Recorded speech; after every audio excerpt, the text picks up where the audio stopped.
Welcome to today's episode. Today we are talking with Dr. Julie Taguchi, who is a hematologist oncologist specializing in breast cancer. This is a topic very close to my heart.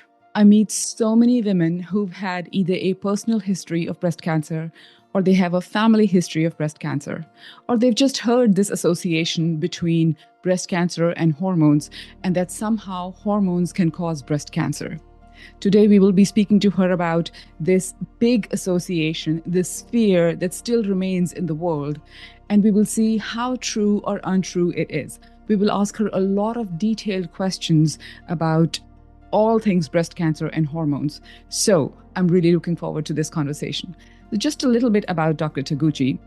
She has a deep understanding of the pivotal role of estrogen in women's post-breast cancer treatment journey. She has dedicated her career to advancing knowledge and improving quality of life. And she is a co-author of this very entertaining and enlightening book called Sex, Lies, and Menopause. Right here, Sex, Lies, and Menopause, along with T.S. Wiley. She is also a leading investigator for the physiological restoration of hormones clinical studies. Dr. Taguchi is really at the forefront of empowering women taking care of themselves at midlife and beyond. I cannot wait to get into the conversation with her. In today's episode, we will talk about, of course, the impact of the Women's Health Initiative, WHI, and the association with hormone replacement. We will talk about breast cancer, menopause, and hormone therapy, how we can have a nuanced approach of this. Then we will talk about breast cancer prevention and long-term risk reduction, decision-making tools. How should women make this decision?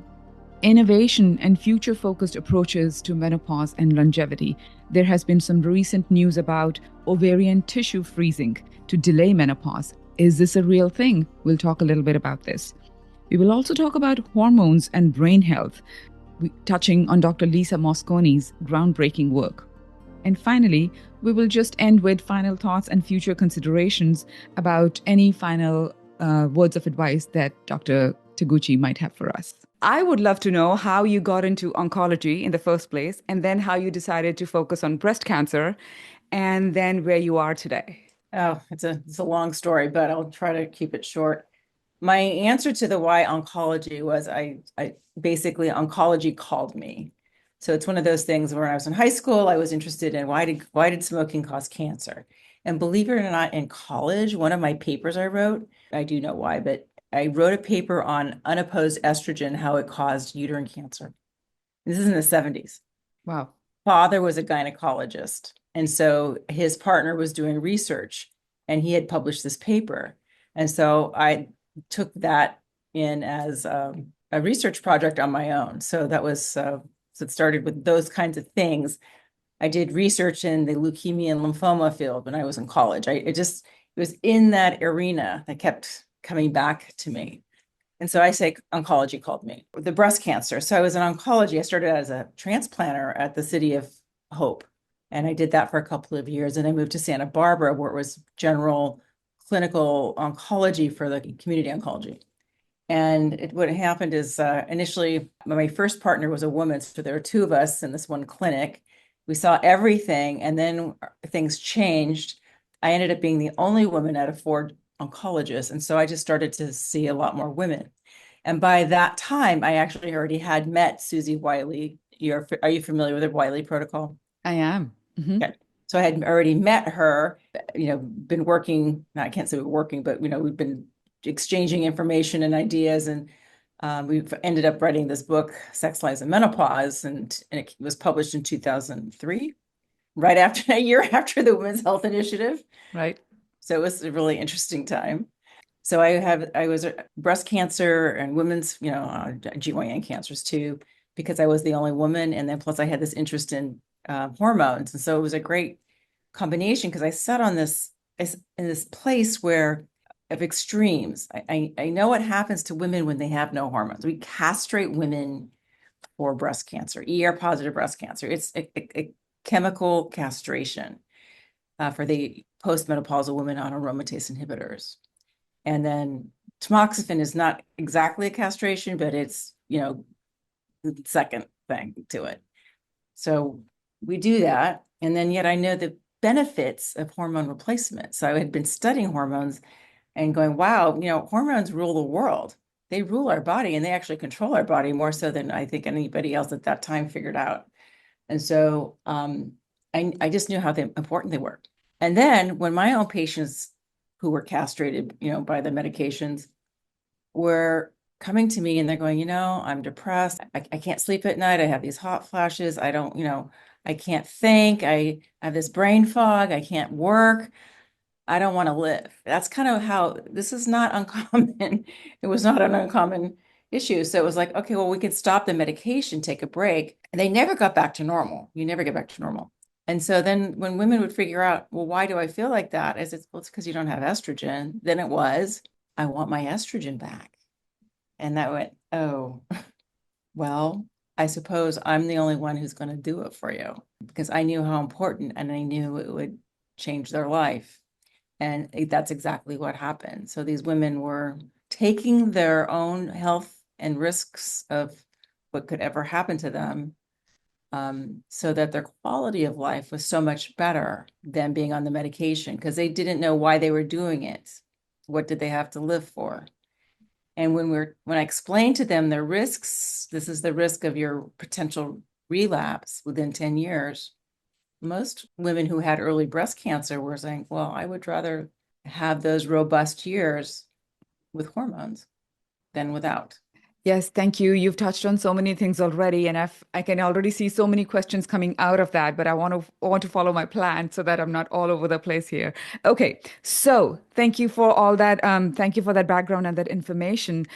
I want to start off by this Dr. Phil Sorrell's quote from Yale University, who says that at least 150 women have died prematurely due to hormone replacement avoidance since the WHI study.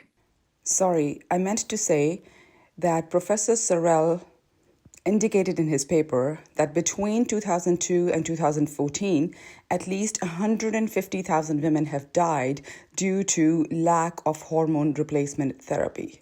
Yes. What And do you that, think about that? Yeah. oh, well, I was so excited because that was very brave of him to write. And that paper came out, what, 10 years ago? So Yes. it's a lot more women than that now, right? Right. Because you wrote that, I think, In in the about 2014. Yeah. yeah. So, it was very, very, very brave. And what he was saying that, it's a sham that women were not on hormone replacement. Right. And so, which brings us to the biggest question of all time, at least for today, is like, why are we so afraid of hormones? What is the big fear associated with hormones? Well, I would have said last year or the year before, it's definitely breast cancer. And now I think that is not as much of a fear. I mean, I think some improvement in that, but it is not complete by any means. But I think there are other people who look at these guidelines or they were told about the guidelines of the current, what our current guidelines are. Hmm. It states that women should not be given hormones if they're 60 or older or should not start. And then anybody who's 65 should come off of their hormones. And then you shouldn't start the hormones 10 years after your menses stop. Right, right, right.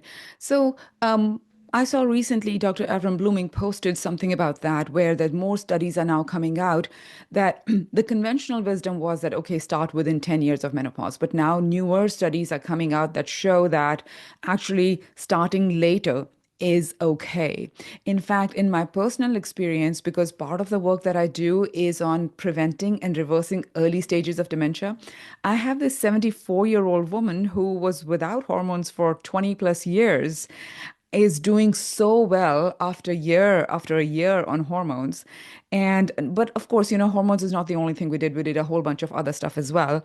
I feel like so much information has already been retracted and walked back from the WHI study that I feel it's a matter of time that other things like it can be completely said that, all of that information or most of it was a disservice. Certainly, we know that, transdermal better than oral and all that. Yes. Two things. The Women's Health Initiative, I was going to say, it was a study that was meant for cardiac risks and benefits. It wasn't a hormone study, and we learned a lot from it. And people were, I think it was an erroneous conclusion in 2003 or 2002 about the breast cancer thing, but they were so freaked out about it and obviously did not want to get sued for harming women and all of that. So they had to stop it. But we learned a lot from that. I hope people understand that that was a study with drugs, right? Premarin, it's a semi-synthetic estrogen, but from a horse, though, it's from a horse source. We're not horses. Right. And then the progestin story, there were so many doctors, MDs, Hmm. who didn't know the difference between progesterone and progestins and the category of progestogens, which contains both. Hmm. So the language was also confusing for people who didn't know it. We should be using real hormones, human-like hormones for human, Right. Yes. Yes. and not Absolutely. drugs with effects. Right. So, in your interaction with doctors, other doctors, those who continue to be hesitant, reluctant to say that hormones can be beneficial for women, is it just that they haven't taken the time to research or study yet, or is it just old information that's just sitting there? It's hard to change. Like, what's the big deal? I think it's the latter. I think it's just people who are ingrained and entrenched in their thinking and they haven't done any new work. Although I do believe now that even with the Menopause Society, that they're now turning around to say and support women with hormone replacement. And Yes. I can see the changes in the community where I work in Santa Barbara, because there are physicians that I've known for decades who would not ever support hormone replacement who are now allowing it and doing it. So I can see the changes from that. Okay, that's great. One of the reasons why I wanted to have this conversation with you is that so many of the women that I'm meeting these days, in the last year or so especially, they have had a history of breast cancer, including myself. I've had a history of breast cancer, and they are suffering through menopause, right? And the thing that I want to really talk about it, there is a difference in how we consider hormone replacement, right? If you're hormone negative, it's one thing. But if you're hormone positive cancer, and we had a little bit of this conversation about the Oncotype DX and all. So let's start with the hormone negative cancer. What kind of due diligence should a woman who has hormone negative cancer consider before she starts doing hormone replacement? It's my opinion, and I've been doing it literally for 20 something years, is that women who are estrogen receptor negative, triple negative, they could even be estrogen receptor negative and HER2 positive because the estrogen receptor is still negative. Those women, I had never had any problem with hormone replacement, never. So, and those, what I found out was really interesting, those women with triple negative breast cancer on hormone replacement, I had 11 in my little personal series, and they never recurred. They Hmm. never recurred. Oh, So that's like, and there's different categories of triple negative, but it was just nice to, those women were great. when you say different categories of triple negative, can you say a little bit more about that? Yes, on the histology side of it, there might be more than seven, but there are at least seven. And it depended on what some of the molecular markers and some of the characteristics. So, and I've not brushed up on my triple negative histology slides, but and they don't look for that when they do regular breast cancer. This is just research reported. Yeah, because I had triple negative breast cancer, I'm thinking like, wait, they didn't tell me about what of the seven subtypes I had, so maybe they don't really look at it. So, but what you're saying is that as long as it's estrogen receptor negative, there really isn't a concern for hormone replacement. I am correct. For Okay, me, great. Okay, so moving on to hormone positive. mhm. Okay, in this case, and we are really concerned about estrogen positive, right? Or are we concerned about progesterone positive as well? I'm not concerned about the progesterone receptor is because it's a function of the estrogen receptor. So Okay. you can't have progesterone receptors without Estrogen estrogen. receptors, right. Okay. Let's say somebody is hormone positive cancer. How should they consider during treatment and after treatment? Consider what? Hormone replacement. So it depends on the situation. So if I'm seeing, if they're, here, let's start with a postmenopausal woman who has Mhm. been on hormone replacement, and there's a incidence of breast cancer or diagnosis of breast cancer. I think all surgeons would tell that woman to stop the hormones right now, right Right. there, stop. Yeah.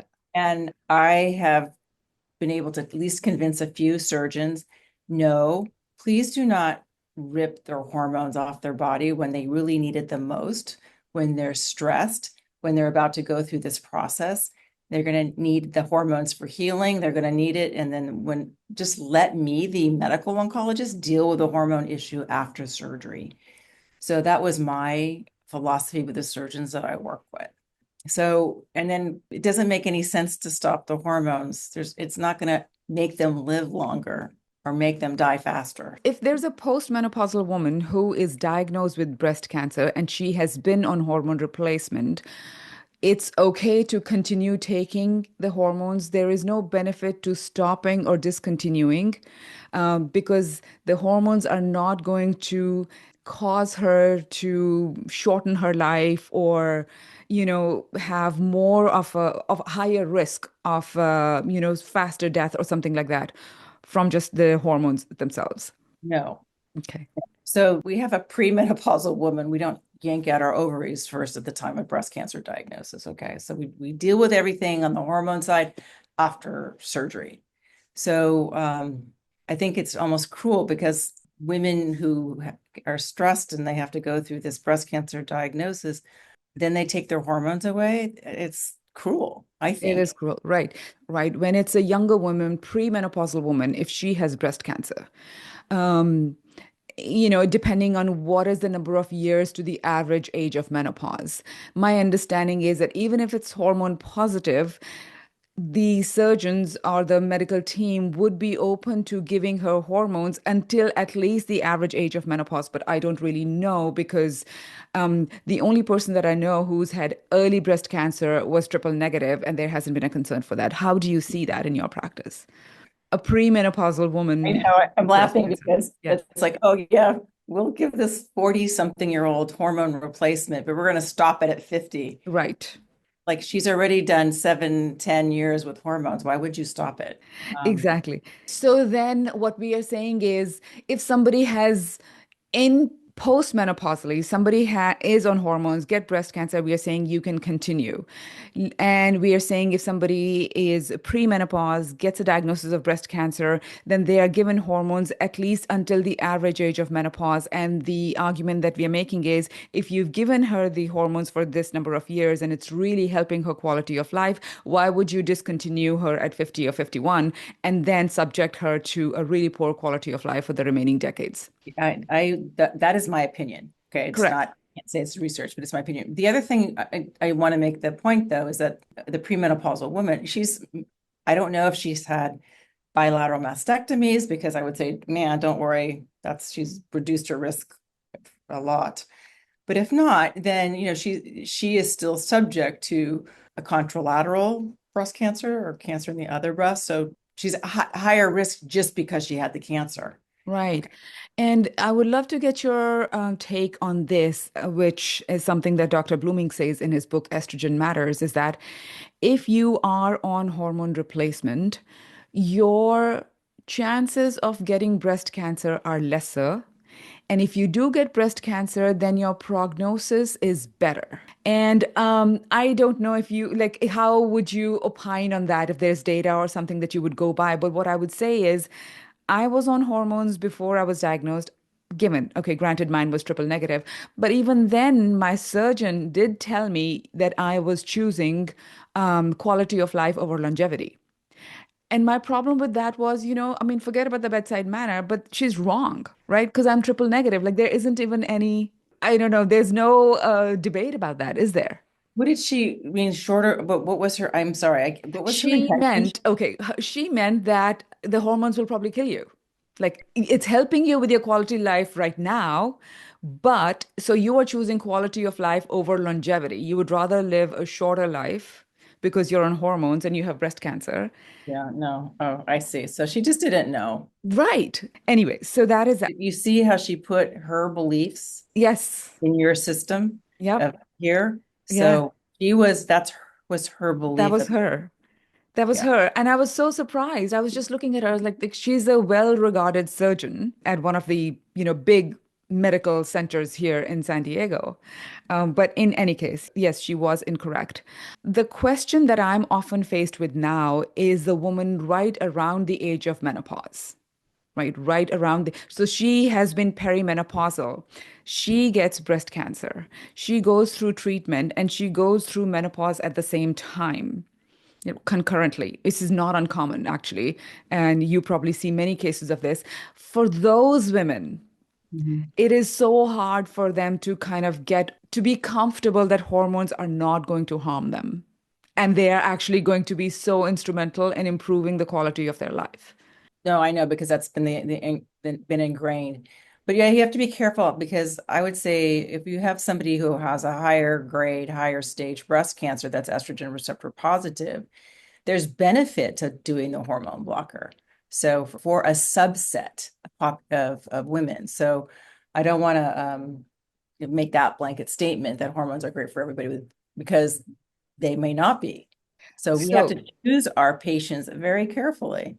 So this brings me to 2 points. One is that, and we can get into the Oncotype DX discussion about like, okay, how would you determine? That's one thing.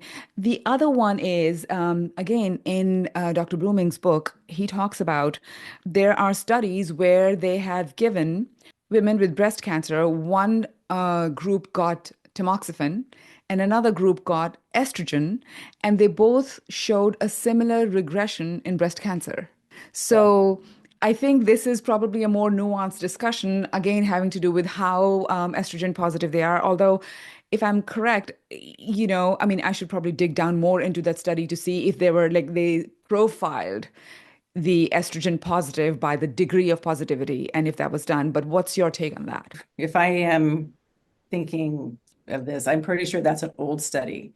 Okay. And it's the same thing with men and testosterone and prostate cancer, same thing.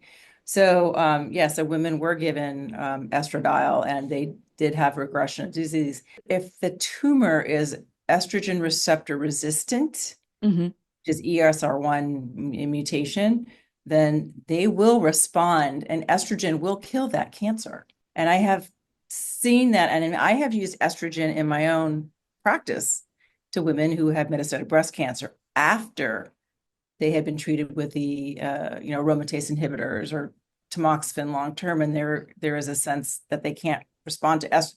If they don't respond to the hormone blockade or the anti-estrogens, then we were supposed to move on to chemotherapy. But that's the window that I would give somebody estrogen, right? If they are resistant to the hormones treatments, then we'll try estrogen before going to chemo. Got it. Okay. And can you talk a little bit about the Oncotype DX and the kind of information that gives you? Yes, the Oncotype DX is positioned for women who have a breast tumor that is less than 5 centimeters, and there are 3 or less nodes that are involved. And what it tells us is it's a 21 gene panel, and those 21 genes are weighted and they're assessed, and they give us a score from 1 to 100. And it tells us whether or not chemotherapy is a benefit to this particular disease. Okay. So anything that's 26 or higher, we would recommend chemotherapy. There would be a chemotherapy benefit, not exactly a known, but they would say at least 15% benefit with that. And then anything 25 or less, we do not think that chemotherapy will extend their life. We have been giving less chemotherapy for the last 15, almost 20 years now, and it's been great. I would 15 years for sure. It's been great. Okay. So, there is one of our colleagues who currently is battling breast cancer, and my understanding is that she's not doing hormone therapy because she's highly estrogen receptor positive. Okay, can you talk a little bit more about how women would get that information? The Oncotype DX is going to tell us if chemo will help them or not. How does a patient get this information about how positive they are on the estrogen receptors so that they can be more informed on how to think about hormones? This is brings up a huge topic because on the pathology report, they Hmm. will actually the biopsy should give you the result of, estrogen receptor how positive and, like, is it strongly positive and what percentage? So both for the estrogen and progesterone receptor, and then the HER2, of course. So that's on the pathology report. The Oncotype report, again, is a separate thing that gets sent for early stage breast cancer to determine whether chemotherapy would be a benefit. There's a third test, which I used to use all the time. And I loved it because it would tell you if that tumor is sensitive to estrogen or not. And it's called the breast cancer index test. So what doctors don't know either is that about 45-50% of the estrogen receptor positive tumors are sensitive to estrogen. Okay. All right. So 50 to 55 are sensitive. Hmm. 45 to 50 are not sensitive to estrogen. Hmm. Estrogen blockade. They're not sensitive to like tamoxifen and aromatase inhibitors. So stopping and blocking the estrogen receptor doesn't work, but it's only in almost half. Hmm. So people don't know that. And so this test called the breast cancer index test would give you a prognostic score like the Oncotype, but it also gives you something predictive whether or not the tumor, again, has an estrogen sensitivity. It's sensitive to estrogen, which in that case would be they would block it.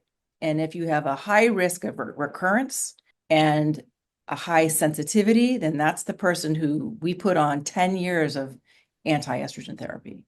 Because if they have a high risk of relapse, they're tumor sensitive to estrogen, we would block the estrogen for 10 years. That is that person. That's how we use it. So, is this the distinction between the alpha and beta receptors of estrogen, or does that, no, that doesn't have, does that play any part at all? No, it doesn't. So I had asked this question before. It's like when we're staining for estrogen receptors, what are we staining? And then we're like, it's estrogen receptor. So whether it's alpha or beta, it doesn't matter. I So see. we don't do that. You don't do that. Okay. But is there any information on which receptors the hormone replacement works? Well, Or, yeah, yes. well, sure.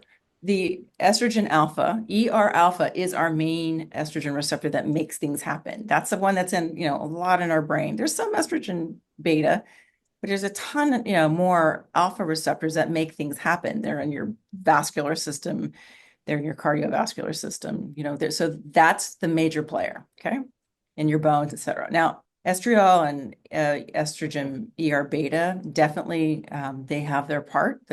They have their place, but the one that's going to give you your health benefits is going to be estrogen Alpha. alpha receptor with estradiol. Got And it. estradiol will convert eventually into estriol, which is E3, and hit the beta receptor.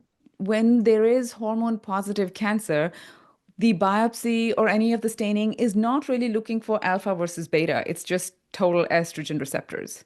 Yes. Is there any study or any like something being done about that to perhaps distinguish? Could that be useful? Do you know? I don't know how useful it would be, even if it was just all beta receptor. I don't think it would exist in nature, Hmm. actually, just to have a pure beta, unless there's a mutation of some sort. It doesn't make Okay. sense to have, Right. Okay. yeah. Just a curiosity to kind of see like, okay, if we know about the alpha and the beta, is there any information that's available that could be useful for decision making, but there isn't?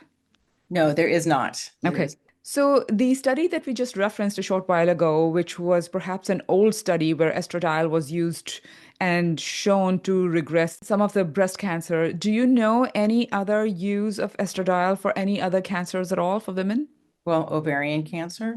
I have given estradiol for women with ovarian cancer when I know their mutation status. So if they have a disease that has the ESR1 mutation, I've given them estradiol in addition to oral and immunotherapies and it completely put it in remission. And the patient felt great. It was like a miracle. And she was like 70 Wow. something. It was, my colleagues were like, why did you do that? Because I knew what the mutation was. I knew she had a certain mutation. Estradiol wants to protect the woman, right? Right. Estrogen wants to keep women alive so they can reproduce. It will kill cells. And we have plenty of information that it does that. Right. Now, estradiol is it's proliferative, right? But you have to also, it's not meant to be used alone either, right? Right. Correct. Correct. I think the fear just comes from not really understanding how estrogen works in the body. And if you know how estrogen and progesterone together do the job, then you feel much more comfortable. I think most of the time the fear is basically that it's just fear because they haven't looked into something. I'm not talking about doctors. I'm talking about like your average woman who doesn't know and who is afraid about this, right? And Okay, it's a lot to tackle. It's a it lot to is. It is a tackle. lot. It is a lot. Yes, it is a lot. That is true. That is true. What do you think about women in perimenopause that are put on IUDs or low dose oral contraceptives? Well, the low dose oral contraceptive just makes me crazy, right? It is not, they don't need birth control in Right, their 40s, right? They need right, estrogen. And they're getting a tad bit of estrogen from the birth control pills, but probably not enough. It doesn't even make clinical sense to me to do that. Although maybe some women don't want to get pregnant, and that's fine. That's their thing. right. IUD, I am not a fan of the Mirena IUD particularly, but because that has progestin, it's coated in progestin. And there is a study that shows that even the IUD will, that IUD can cause breast tissue changes on an MRI scans. So even though it seems like it's just locally in the uterus 24/7 for months at a time, it does have an effect on the rest of the body. And But also they're not getting estrogen. They're not getting the benefits from that. It's kind of like one of those things where like, okay, some of your symptoms are taken care of, so you're not really coming and telling me your concerns over and over. So okay, we give you an anti something. And but I feel like okay, women that are on IUDs. Also, there are women at least one woman that I met recently who is on an IUD and on a patch and progesterone, and still having all the symptoms. And I'm like, oh my gosh, talk about being suboptimally managed. So yeah, so there's a lot of variations of these things that are going on. I haven't done it, but I know that other providers have done it where they give estradiol while their woman has an IUD in place. Right, estradiol and progesterone with the IUD. And I was like, okay, and this woman is 54. So I was like, okay, well, something could change with that. Okay, here's another very interesting thing, and I've been reading about this recently, which is ovarian tissue freezing to delay menopause. Mhm. What do you think about this cryopreservation? Sounds very futuristic. I'm telling you, I saw a lecture on this. And it was, to me, fantastic. Right. Thought it was, I mean, probably incredibly expensive, Mhm. right? You can't, but the idea to have your own preserved ovarian tissue to prolong your menopause, I thought was brilliant. Brilliant. And you don't have to deal with, being the external ovary. So I don't know. I was pretty excited about it, but it's going to be for a limited number of people. And Well, okay, so let's talk a little bit more about it. Let's talk about what that is and what is the relative cost as of now, if you know. And are you saying that it's going to be for a few women only because it's going to be cost prohibitive or other reasons? well, you have to have a surgery, right? You need a Right, surgery, and then you need to have the freezing, and then you need to have to pay for storage, and then you need to have the implant. So, right. yes. So I don't know the cost, Okay. but you can't help but go cha-ching, cha-ching, cha-ching, cha-ching. Right, right, right, right. Considering the toll that unaddressed menopause takes on women, whether you think about just osteoporosis or heart disease or brain effects or sexual effects or autoimmunity, like there's such a long list. It's kind of like so many things become these risk factors for us. And when we go through menopause, and especially if we are not going to do the hormone replacement. So, I mean, if the ovarian tissue freezing was an option in my when I needed it, I might have considered it, considering like, okay, how much is it? And is it really going to work? Mhm. So where is that research? Is it really a thing right now? So is it like a woman in her, I don't know, 30s goes and has a portion of their ovary taken out and with some medical company have it frozen, and as she's getting later in her 40s for that to be reintroduced back into the body so that it can continue to function past the average age of menopause. And so let's just, is that how you understand it? Because that's just my theoretical understanding, because that's what it's done. It's Okay. kind of just exactly like that. And they Okay. have animal studies. Mhm. They don't have any human stuff yet, but it's starting. Right, right. This whole thing about longevity has been, we've been talking about it for the last, like, what, decade or 15 years. Like, it's become even more so, increasing your lifespan. And some people even talking about, like, you could live to, I don't know, 100, 120, 130. Like, I don't know. I think that sounds like, um, but then one of the things that I've heard about is like the ovarian aging, the ovarian senescence, like for women, like if we can do something about ovarian aging, we could make a real big difference to women's health, right? It would be a big deal. And so, right now, if there are only animal studies, and at some point there are some humans that'll do it, that'll give us more data, and who knows where the things go. So, to me, it's very exciting, but I guess the future is here in some ways already. Yes, I was very impressed by this lecture. This was at the A4M lecture in last December 2024. Okay. It was like one of the last presentations, and I thought it was phenomenal. That's Okay. where I sit in the world here. Great, wonderful. So, and the other thing, it's not new. It's been in the literature for over 10 years, is about this menstrual blood being rich in stem cells. I didn't know about it until recently. And I was like, wait, this, and then when you do the research, you find like there's papers going back to 2014 on this. Any thoughts on that? Could this be helpful for regeneration or just regenerative medicine in general and for women's health? I have not spent my time in research in that, but it makes sense for at least a premenopausal woman. All that tissue is getting ready to produce a body. And so to have all the stem cells ready for whatever the changes are for Mhm. pregnancy Right. makes sense that they're there. Uh, Okay. We don't to know yet. We don't know to what extent, to what application these stem cells might be used. But it's exciting that this information is coming out. Okay, here's another very interesting thing. I thought this was like mind-opening for me. Dr. Lisa Mosconi's research, it shows that estrogen receptor density increases in estrogen-regulated brain networks as women transition through menopause, which was interesting, right? I was like, why does it increase? But I'm like, maybe the receptors are looking for estrogen. Okay. Okay. So, this was independent of age, plasma estradiol levels, and SHBG. I mean, it's amazing that this research is being done and it's showing this, and hopefully this makes the case more for, hormone replacement. yes. So just in terms of the breast side, because Mhm. I have held this view for a long time. And so as women get older and they have there's young breast cancer, like premenopause, perimenopause. Then there's postmenopausal breast cancer, which tends to be different unless there's a genetic component to it or hereditary genetic component.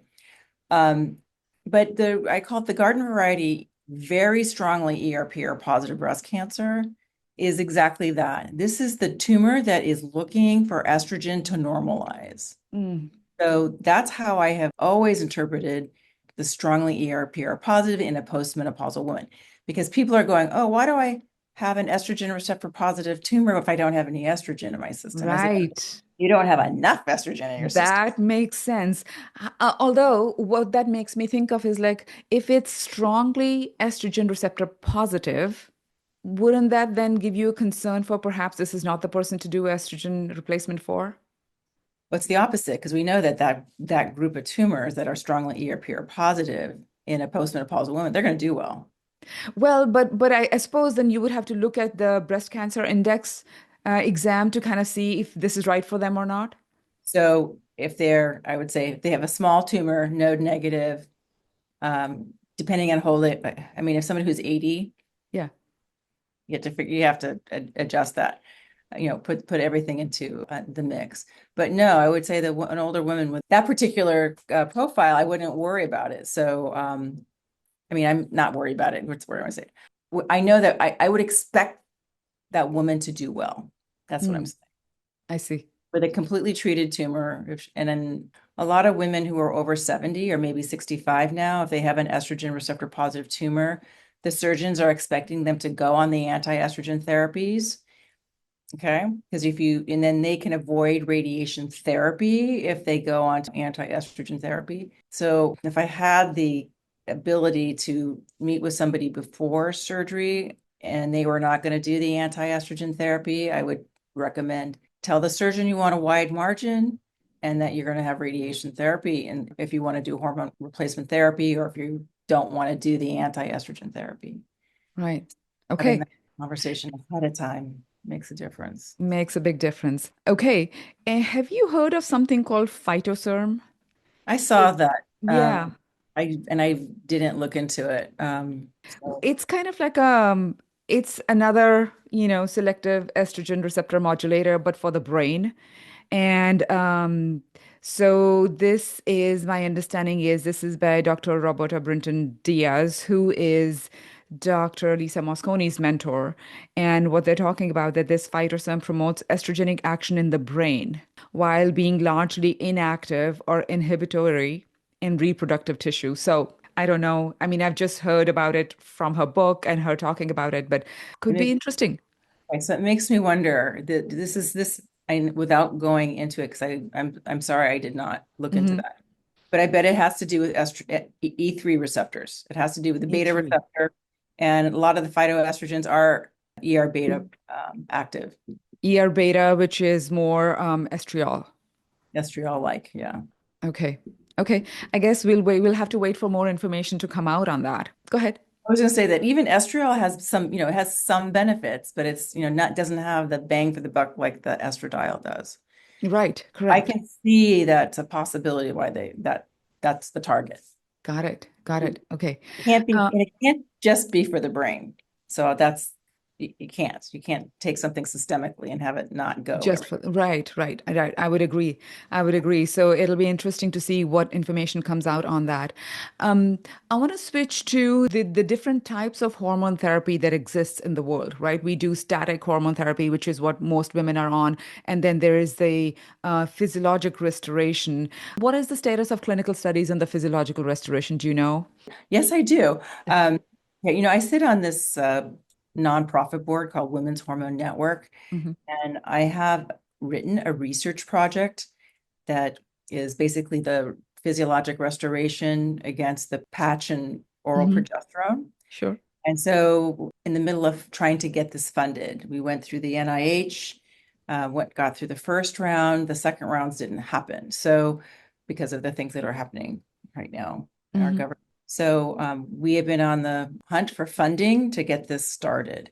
On the other hand, we're starting to write up case studies. The most amazing thing that this protocol does is it reverses osteoporosis. I mean, it can take a -3 and make it normal. I mean, Wow. it's amazing. Is that, would you say that is that is the number one feature? I can't say it's the number one, it's the most objective feature, right? Okay. Yeah. Yeah. Um, I mean, that's amazing. That is pretty amazing if you can reverse osteoporosis from -3. I And mean, do you have a sense over how much time? the one I can say is definitely was a 10-year window because that's how they got their bone density testing done. And on the same machine, for me, it was she It had has it to be the same machine, right? on the same machine after all that time. And so to me, that was super valuable. So this woman was 10 years postmenopausal. She had a DEXA scan which showed -3 osteoporosis. And then she started doing the physiological restoration. And how long did it take for it to go back to normal? That was the 10-year mark. Oh, After oh, got but it. that Okay. that included a couple years without I without see. I see. hormone. Okay.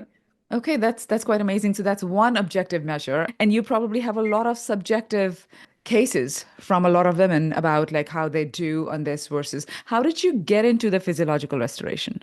Uh, I met Susie Wiley. She's one of these amazing non-medical people who just by observing the world, she just knew that hormones were life. Hormones equal life. Hmm. And she lived on a farm and she saw the cycle of life go by and there was a season for this and a season for that and et cetera, et cetera. And she got into research because she had was losing her hormones and her doctors gave her birth control pills. And she says, no, I don't want that. I want hormones. And nobody would give her hormones. Hmm. So she went into this research. And so she did her own clinical bench work with Bent-Formby, Mm. showing that estradiol will kill ovarian cancer cells. And she published that. It was one of her first papers. And so she was across the street from me in my office, and we had a mutual patient. Actually, we didn't have a patient, but I had a patient, 90-year-old Dr. Thompson, who had every opathy, neuropathy, myopathy, cardiomyopathy. And he came from the South to be with his daughter here in Santa Barbara because he wasn't doing well, and he was diagnosed with transition cell kidney cancer. And so he'd already had one relapse, had chemotherapy, radiation. Now he's back in Santa Barbara. I see him for the first time. He has his metastatic disease back. His chest x-ray looks like it has bullet holes through it. He's got bloody urine. And he went on hospice. Shortly thereafter, this woman was stalking me in the hallway with a stack of papers this big. And it was all about how progesterone kills cancer cells. And so we had this conversation. I said, this doctor can write for his own prescription. I will support whatever he wants to do. He wants to slather himself in progesterone, great. 6 months later, the man is still alive, doesn't have any evidence of lung problems. We got a chest x-ray and his chest x-ray was normal. And I went, Wow. what happened? And that's what caught my attention. Right. Anyway. Yeah. And then you ended up writing this amazing book with Oh, her. Yes, yes. such an entertaining read. Not only is it good, but it's also very entertaining. So I would love to speak to Susie Wiley at some point. But yeah, this is a great book. And okay, so progesterone killed those cancer cells. In So the now, research, yeah. okay, so now, but we've mostly been talking about estrogen. So can you tell me what this thing with progesterone is?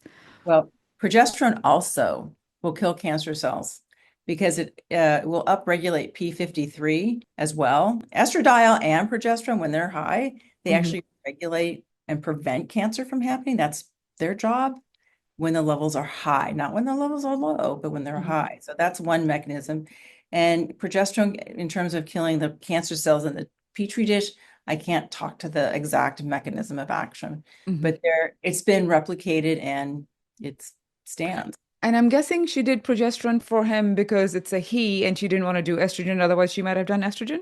Well, no, she would have Hmm. done testosterone. We Oh, would have right, put right. him on Yeah. testosterone actually, Uh-huh. but we were looking at what the information was. It was progesterone killing these tumors. So he was slathered in progesterone, Hmm. and he ended up, doing well for a year and a half. He lived that long, and it was amazing.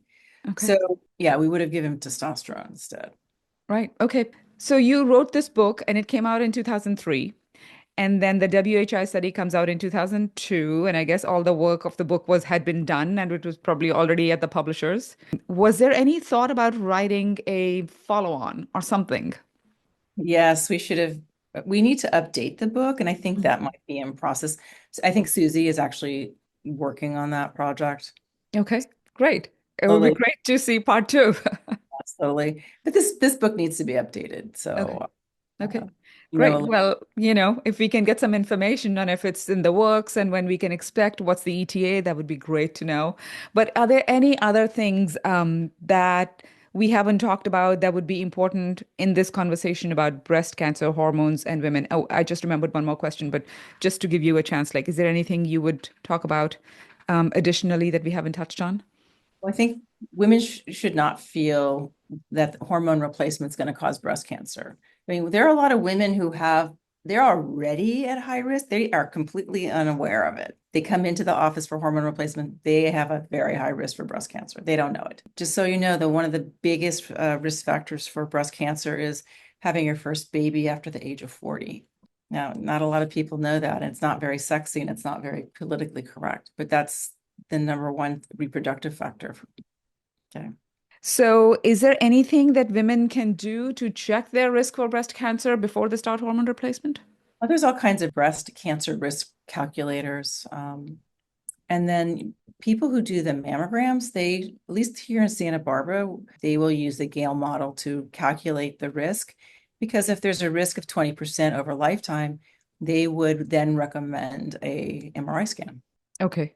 The one more question that I wanted to ask you was, I have known women, I have come to know many enterprising women recently who have had some sort of a cancer. In some cases, yes, it's breast cancer, but in other cases, there's a completely unrelated kind of cancer, and they're still suffering through hot flashes for 3 or more years because thinking, well, let's just avoid hormones because any association with cancer. And I just want to say, like, okay, that's not really a thing. Would you say something to that? Yeah, it's not a thing. There could be something in there for lung cancer, but it's not a thing because estrogen will help you with your immune system. It is important for your immune system, actually. Right, right. So, Okay. What about women who have a history of stroke or gallbladder disease or heart attack? the stroke and the heart attack thing, I would say the people are concerned about that because the studies from the Women's Health Initiative said these are the issues. You shouldn't put women on hormone because of them. Again, we're back to the oral Right. Premarin, and which increases clotting factors. And we get older, we tend to clot more. So again, there's just some inherent risk. But according to the patch data, there's not an increased risk of clotting factor. And so hopefully that some women, if they're suffering from menopausal symptoms and they have this history, they would still do well with it. I don't know of a series or anything like that in the literature, but it's something I wouldn't be afraid of to, start Right. somebody on transdermal estradiol. And Yes. the gallbladder thing is probably two things. One, it's oral estrogen again can cause might irritate the gallbladder. And then maybe the dose of estrogen, I don't know that exactly, but I just have one experience with somebody on rhythmic dosing who ended up having a gallbladder problem, an infection. She didn't have a problem, it was an infection. But she was like 78. So, and she had it out, which was fine, but Okay. I don't Okay. know if I contributed or not. Okay. Great. Great. I think we've covered many different things related to breast cancer and hormones and also other cancers in general, just concerned about hormone replacement. I'm sure there's a bunch of other questions which I will think of right as we finish, but I think for now, I'm really thankful to you for giving us your time and answering all the questions. Thank you so much. And please, your website, where should people find you? I'm at www.thriveerawellness.com. So it's Thrive Era, like the era of Thrive. Uh, Okay. Wellness. Okay. Great. Thank you so much. And this was wonderful. Thank you. It was nice. It was a Thank you. pleasure. Thank you. Thank you. Thank you.